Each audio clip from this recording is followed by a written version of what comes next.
What is up, everybody? This is Adam Tabakin again, and today I'd like to talk a bit about my kids. Okay, mostly about Ben today, but Rivka will have her time soon. These kids are a treasure trove of material. This is not the first time, nor the last time they are being referenced. My advice to anyone trying to do comedy is to have multiple young children. You'll never run out of ideas. Ben will turn 6 next month, Rivka's 3.5. And one thing nobody tells you about kids that age is that they need to pee all the time. Okay, that's a lie. Everybody tells you that. But you go in thinking, no way, my kids are going to have bladders of steel. They'll only need to use the restroom at most twice a day. It's actually partially true.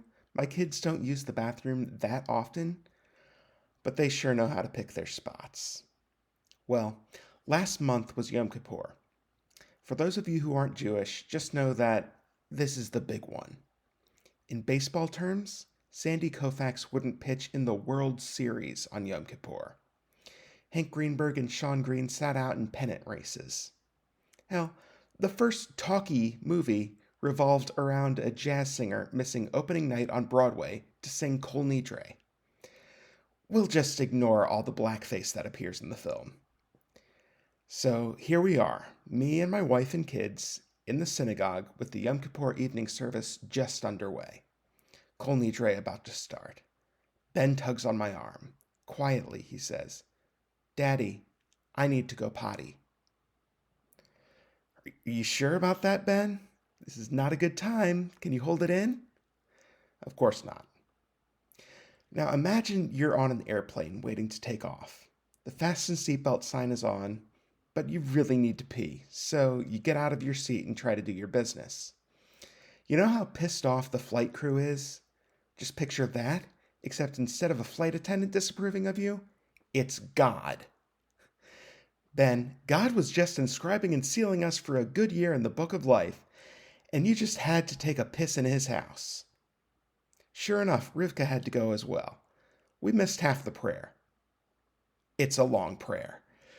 We'll get him next year, I guess. Now, Ben is something of an enigma. He's quite reserved, anxious in social situations, doesn't like to talk to people if he doesn't really have to. He's basically me at 5. Okay, he's basically me now.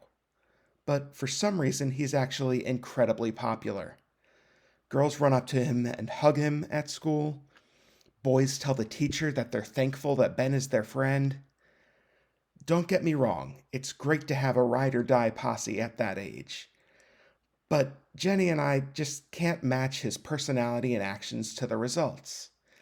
It's possible that Ben is a completely different person at school, but we see him while he's at school. Maybe when we're not around, things are different. Honestly, though, with the way these friends are acting, there's only one explanation I can think of.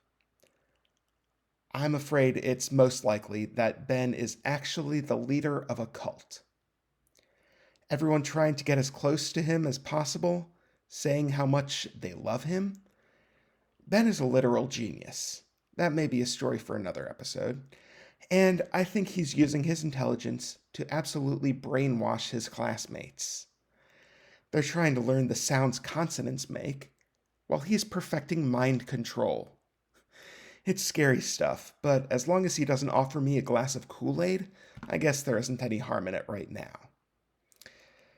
Alright, it's after 11 on a Sunday night, and I haven't become internet famous yet, so I guess I need to sleep before a new work week. Stay tuned for more, and let's have a great week.